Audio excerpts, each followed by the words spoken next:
I was a journalist for a while. I worked in the U.S. Senate and had to read all the research reports to create talking points for senators. I was really good at figuring out why things worked. And so it became abundantly clear, plants are medicine, right? We know that white willow bark is the basis for aspirin. Valerian root is the basis for Valium. And if we can concentrate them, make them even more potent, and then allow them to get right into the brain or through the skin, they work miraculously well. So I started playing with different oils for myself, for my son, different application strategies, and realized wow, this is really a way. Welcome to the Soaring Child podcast, where parents of children with ADHD learn tips and tricks to help their child soar at home, at school, and in life. We feature interviews with experts, medical professionals, and parents just like you who are learning how to reduce ADHD symptoms using food and other natural strategies. Because children with ADHD deserve to soar just like every other child. I'm your host, Dana Kay.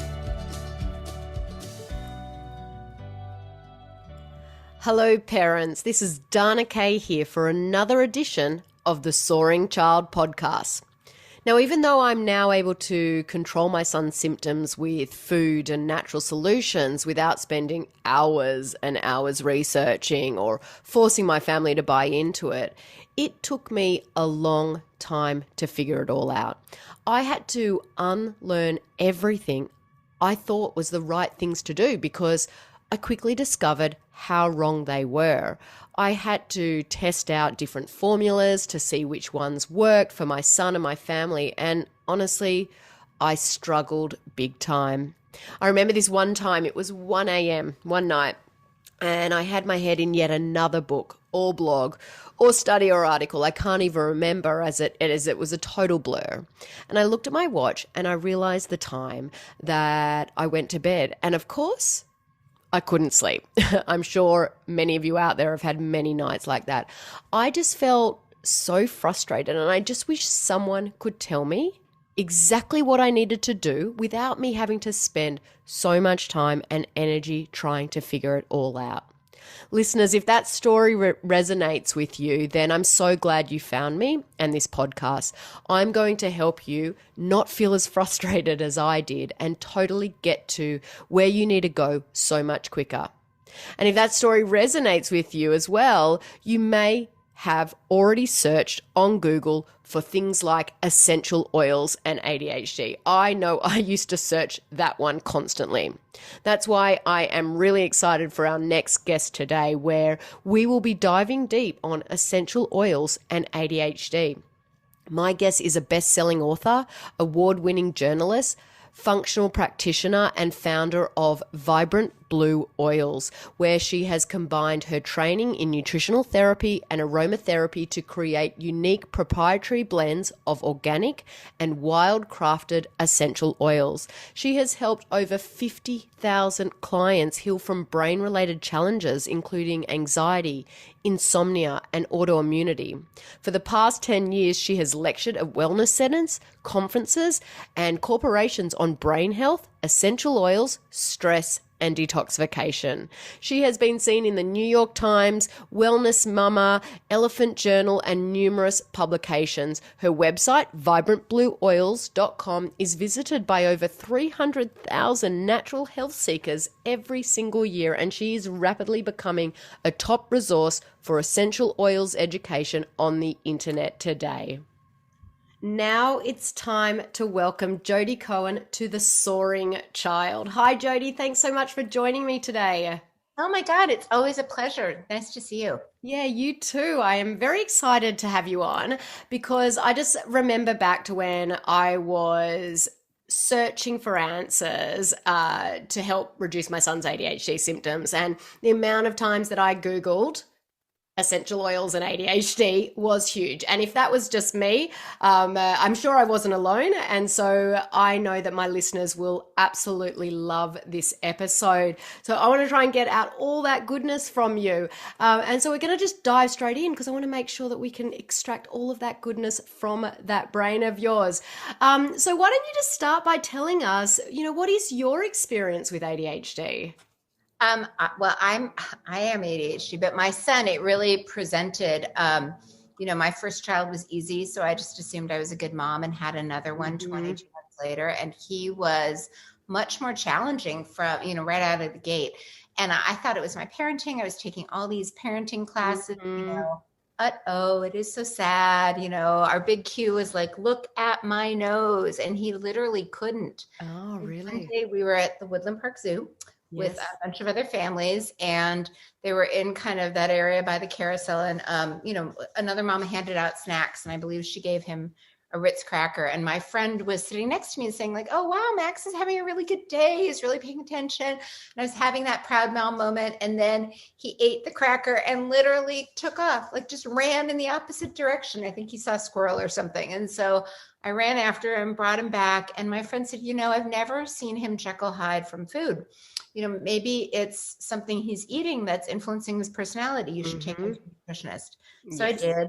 And we eliminated a lot of excitotoxin foods. But he was still really kind of busy. So I was trying to research things. And then around that time, his dad basically fell into a depression, and I got a little afraid he might die on my watch. And so I moved him to a residential treatment facility. And once I knew he was safe, and it wasn't my job to keep him safe, it was like all of my resources just failed me. I had full adrenal collapse.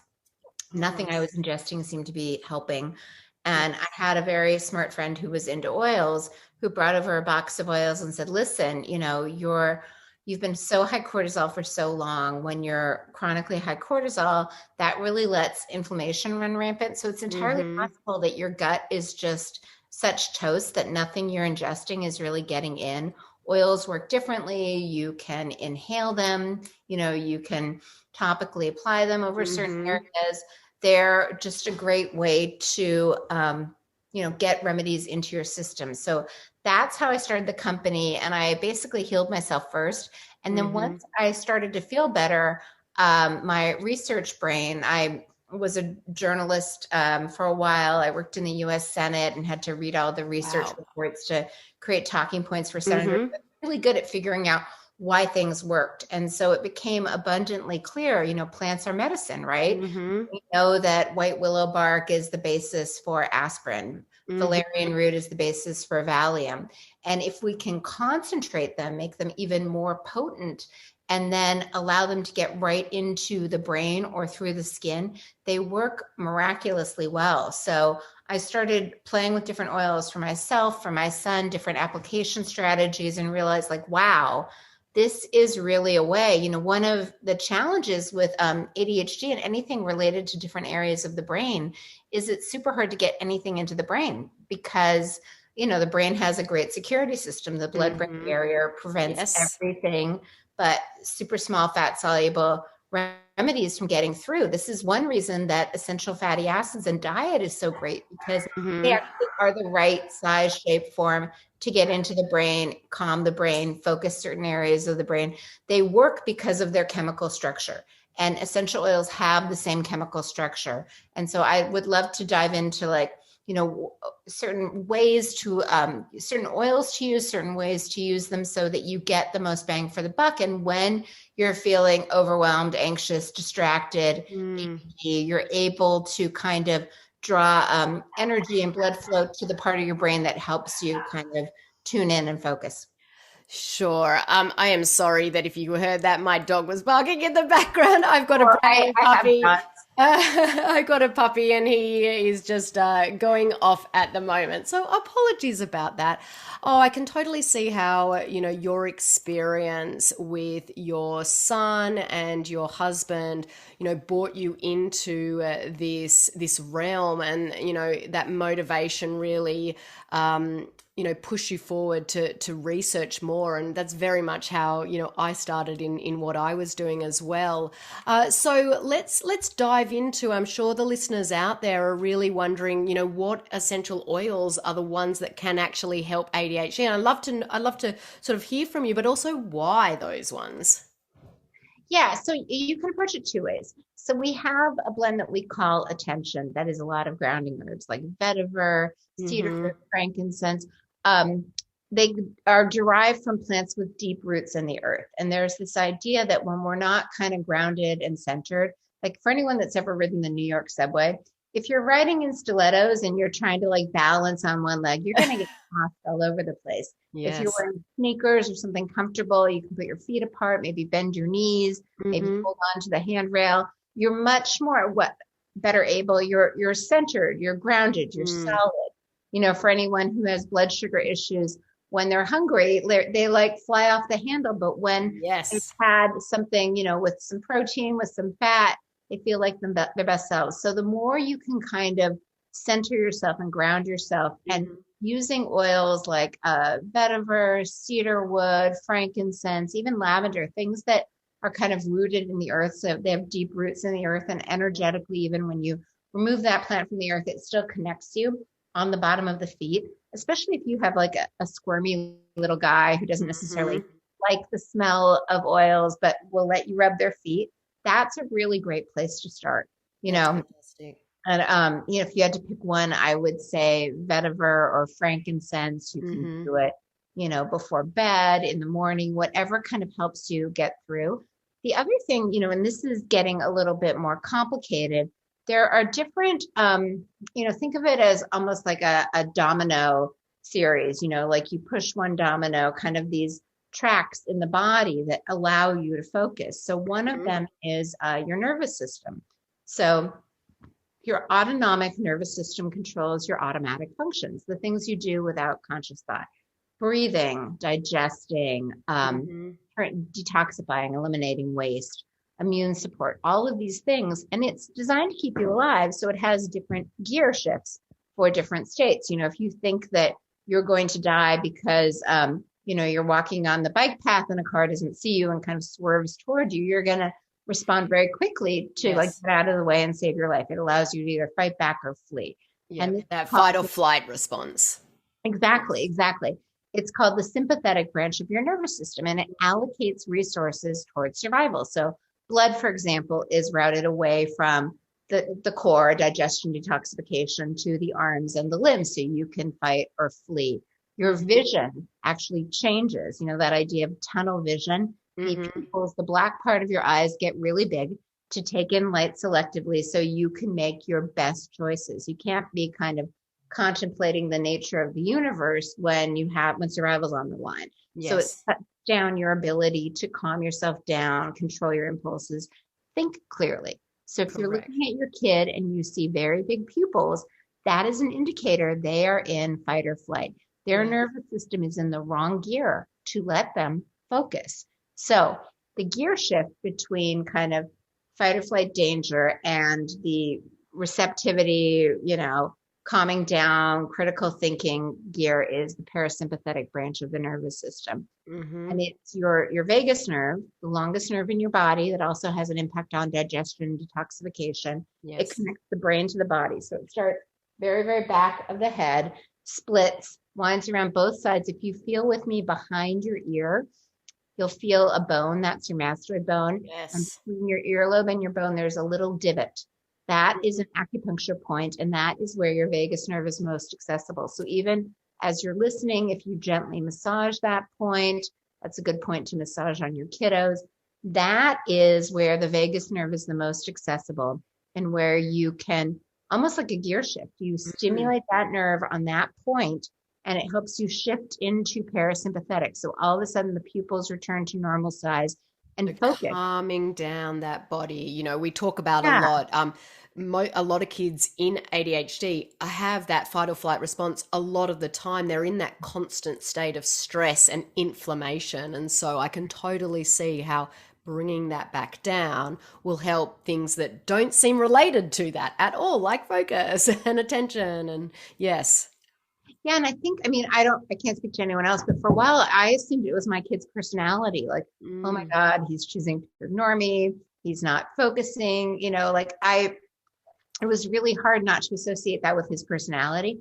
When I realized it was just his physiology in the wrong gear and I could help him gear shift, he was able to show up as the best version of himself, which That's especially amazing. in situations, that are so kind of overstimulating and overwhelming, school, sports, Disneyland, like just taking them anywhere where it's like you are a deer in the headlight. It was really helpful to kind of empower him with that trick. And that's actually why I like oils. Kids can bring them in their backpack at school. In the future, they can keep it in their desk. You can just say like, hey, when the world is a little much, just have them literally put your thumb on the bottom of the bottle, finger on the top, flip it and put it behind your ear. And it's will bring them back down into that parasympathetic state. You hear a lot on the internet about people saying don't put oils directly on the skin, and so when you're saying do the bottle like that, is there something in there that helps it being able to go on the skin? Yeah. And I mean, I think out of all of the ways that you can use oils, putting them on your skin, especially if they're diluted, is the least harmful. That, diffusing 24/7 or drinking is far more damaging. But what we do, it's a combination of clove, which can be stimulatory, and people might be afraid of it because, if you use it undiluted, it could make your skin a little red. And if that were to happen, what you would do is take any oil in the house, go in the kitchen, grab vegetable oil, olive oil, coconut oil, anything, and just put it on top because oil dilutes other oils. But okay, good tip. It's clove. It's actually, there's an interesting backstory to this. So when I was going through my own little rock bottom, I knew I was in sympathetic overdrive.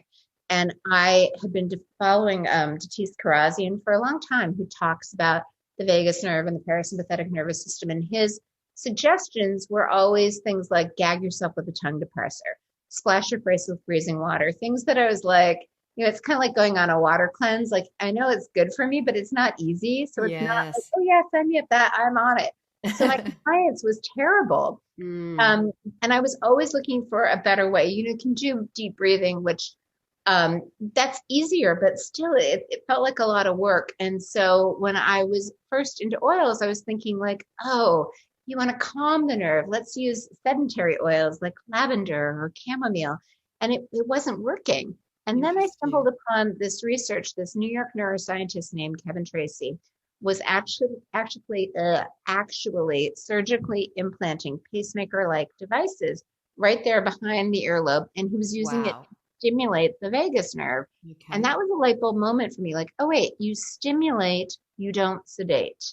Yes. And then, my next thought was there's so many oils that we think of as being stimulatory, meaning that they're hot. If you were to ingest them, they're spicy, oregano, thyme, rosemary, peppermint, cloves, cinnamon. There are all these hot oils. I thought, I wonder if that would work. So I started playing.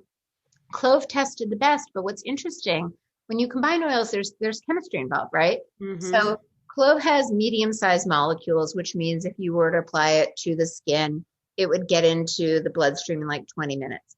The citrus oils have the smallest molecules, which is why everyone says they're so uplifting, because you smell them and they're so light, they get in right away, right? Yeah. So if you combine clove and lime, suddenly you have a topical remedy that is both stimulatory and fast acting.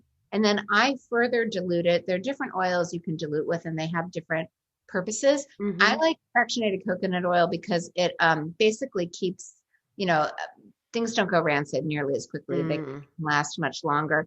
But it also is fast acting. It allows it to really stimulate and immediately act. Things like jojoba or apricot oil, they're much more slow timed release. Sure. So in terms of applying it directly, everyone advises to diluting. But I also find a lot of people, myself included, there's this fear of doing it wrong. Like I've got all the ingredients, I combine them, I'm not sure if it's working. Maybe it's me. Maybe I'm the problem.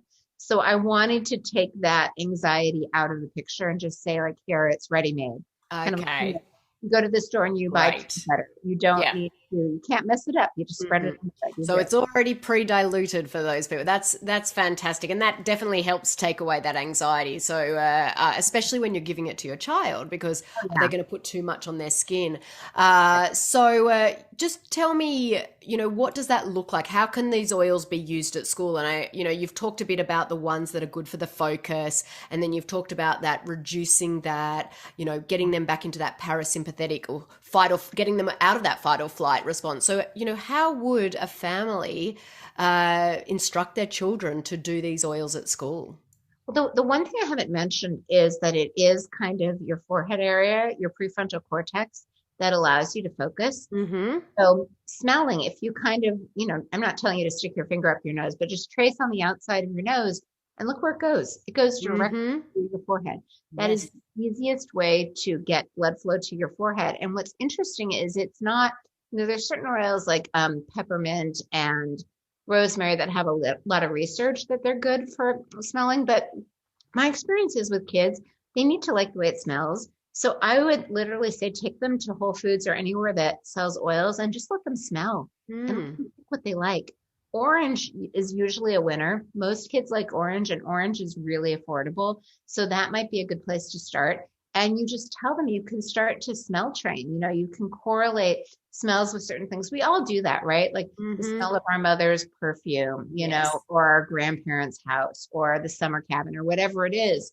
Smell is correlated with memory. So we just teach them like, hey, when you smell, when your heart starts beating really fast, you can either teach them to apply the parasympathetic behind the earlobe on their masseter bone, or you can just say like, this is your happy smell, when school feels hard or whatever, you're just going to smell this.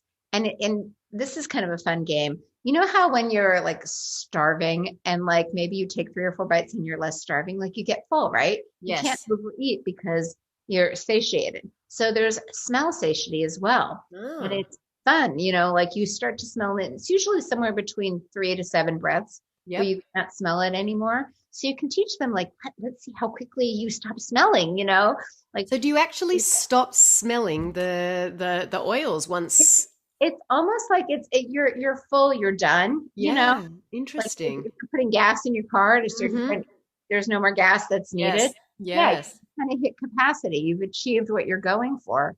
So so you can just teach them and, Awesome. For me, it's pretty quick, but then it sends that signal, like, and you can even help them almost like prepave what's going to happen. Like you're going to feel anxious in class, or if you feel anxious in class or before you go on the soccer field or whatever, we're just going to smell something. And that's going to tell the part of your brain that makes you feel happy and calm that it's okay.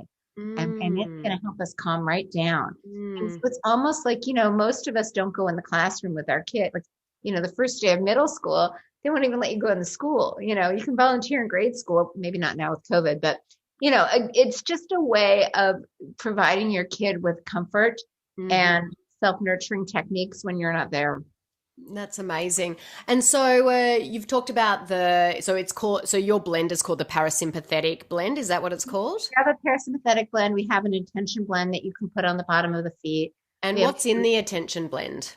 It's vetiver, cedar wood, which also has deep roots, frankincense, and lavender. And it's based on, there's a research study that we have linked to on our site where they kind of compared ADD kids, that were using this to help them ground and center, and how, that helped in the classroom. And so that one's based on research. Would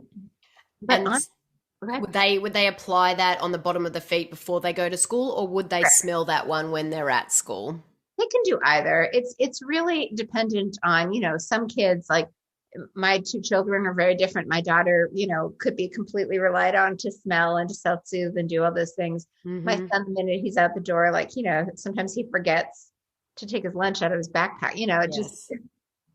I know that one well.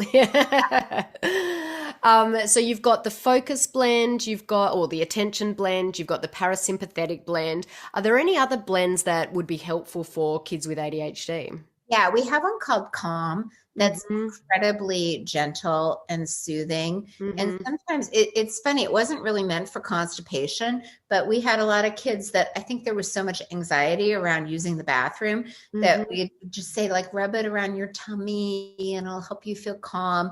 But that's a really good one to put over the heart, and especially for any kind of anxiety or overwhelm. The kids that we work with kind of fell into two groups. They would either get really anxious at school, Mm-hmm. or they were kind of okay at school, but like sports, like playing lacrosse or football or Mm-hmm. soccer, whatever, they would get performance anxiety. So that one would really help. It was just like, it's almost like what's it called? Your blanket, your security blanket. Yes, yes. And what's inside that one? That one, I think it's a lot of actually citrus oils, Mm. and then blue tansy. Blue tansy is my personal favorite oil. It is from Morocco, but it does so many things. It's so good for kind of shifting emotions. It's great for allergies. It's Mm-hmm. just, I'm the quirky one that always likes the songs that no one else likes. I like the oils that no one else likes. Wow, that's amazing. And so, I think that these are all great tools to have in your toolbox. Is there any one that's good for mum? Because I know, look, I can tell you, I've got parasympathetic in my house, and I absolutely love it. And when I'm in that fight or flight, I just get a bit of that and put it behind my ears. But being a parent of a child with ADHD is tough, and I'm sure that you know that as well. There's the emotional dysregulation. There's the just not being in a peaceful state in your house. For me, it was waking up every morning dreading what mood my son was going to be in. And so, are there some really good blends for mums out there as well, and dads, obviously? Parasympathetic and then adrenal. One of our Mhm. preschool teachers used to tell us, you can't have a tug of war if you don't pick up the rope. And Mhm. so you know that with your kid, they're moody. They're like, if Mm. you engage, if you kind of match their energy, it's all downhill from there. But if you can just kind of stay in your own solid state with either parasympathetic to calm your nervous system or adrenal to keep your cortisol levels from surging and overreacting, Mhm. and it kind of, it's more of a gentle wave than a Mhm. tidal wave. Yeah. And so you've mentioned the word cortisol a lot, and I know I'd love you to explain what that is to listeners, because I know that there's probably a lot out there that don't know what Stress that is. hormone, your stress and Stress energy hormone. hormone. So Yes. your adrenal, well, it starts in your brain. Your hypothalamus tells your pituitary to tell your adrenal glands to release the stress hormone cortisol, which gives you kind of the energy to deal with stressful situations. So your Mhm. kid is having a meltdown because their socks itch. Yes. And they won't go to school, and maybe they're tantruming, maybe they're on the floor kicking, maybe at the same time your husband is calling because he needs you to drop off something he forgot, maybe you're out of milk so they can't have Mm. cereal, and your dog is barking, and maybe everything is blowing up at once. And so it's very easy to lose your shit at Yes. the same time.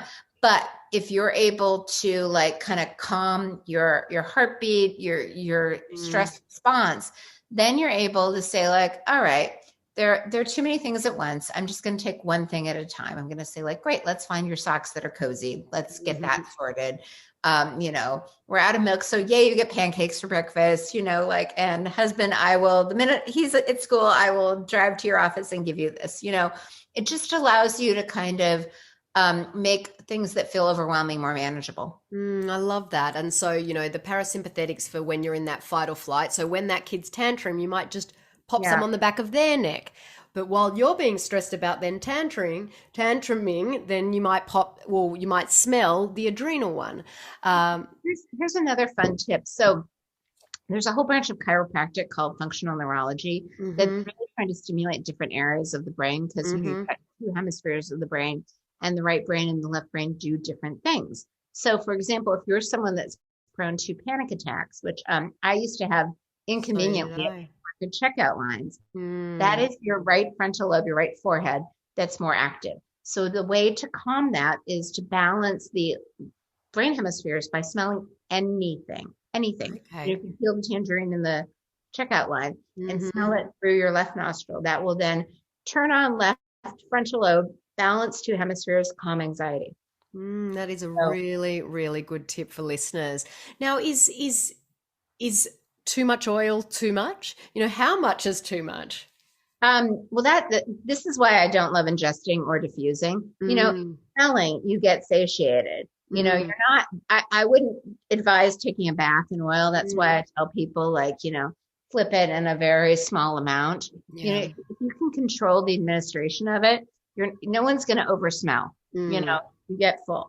No one's going to over douse. When you're putting it in water or drinking it, that as long as you use it either by smelling or topically applying, I don't really think you can overdo it. Okay. And so, typically how many times a day would someone do it? Or just if they're... I recommend at a minimum, if you're new to this, leave it by your toothbrush and do it twice a day when you brush your teeth so you remember. And then you start to notice, it's really fascinating. Some of the moms that were skeptical are like, God, my kid always has it in their backpack. It must be working. If something helps you, you don't forget to use it. Yeah. And then for moms and parasympathetic, on election day, I think I was doing it probably every 5 or 10 minutes. It just depends. Or if you're in the car and, say you're driving 4 boys to soccer practice and they're hungry and there's traffic and, it's kind of. I know that one very well. Oh my gosh. I think the other day I had 4 boys in the car going to soccer practice, and the noise level in the car. Oh, I would have loved to have had that with me. That's for sure. Oh, I know. It's quite a lot. Yeah. Especially if they're older and they're into rap music, which is no offense if you love rap music. I just No, I hear you. Okay, so no, this is all amazing information. Now, I know that there are a lot of parents listening out there that may be feeling like, well, are oils safe for my kids? I know we're talking about them, but is every oil safe for my kids? Are there oils that they should, they should avoid? I'm sure there are. There are not any oils that they should avoid that I sell. So if you go to vibrantblueoils.com, everything there is pretty okay. I don't recommend using oils on kids under 2 years old just because they're so little, and oils are so powerful. But I also don't want to, I don't like to feed into fear. I think it's very hard to do it wrong. I think it's very hard to overdo. And I think there are very few very few plants that are converted to oils that are going to hurt you. Oh, that's good to know. Very, very reassuring. Look, Jodi, I have to say this has been such a fantastic episode. I wish that I had this podcast episode to listen to all those years ago when I started to try and reduce my son's ADHD symptoms naturally. I really, really appreciate your time today and, sharing your knowledge and experience with our listeners, but also bringing that Mama ADHD to the table. And I love the fact that, you've had that personal experience as well. And that personal experience has really driven you to create a company to be able to help other people that are going through that same things. Please tell listeners again where they can find you online. They can find me at Vibrant Blue Oils, but if you're interested in learning more about the parasympathetic nervous system and other things, if your kid doesn't like oil, I actually have a free chapter of my book. Just go to boostthebrainbook.com/gift, and it will share 25 strategies to activate the nervous system and also give you some coupons if you want to kind of try the oil pretty risk-free. Fantastic. I will definitely be going there myself. So thank you for that tip. Thank you once again for joining us today, listeners. Thank you for tuning in to this week's episode of The Soaring Child. I'm Dana Kay, your ADHD health practitioner. Keep on thriving. Thank you for listening to the Soaring Child podcast today. To learn more about how to help your child with ADHD soar using natural strategies, visit our website at adhdthriveinstitute.com and follow us on social media at ADHD Thrive Institute.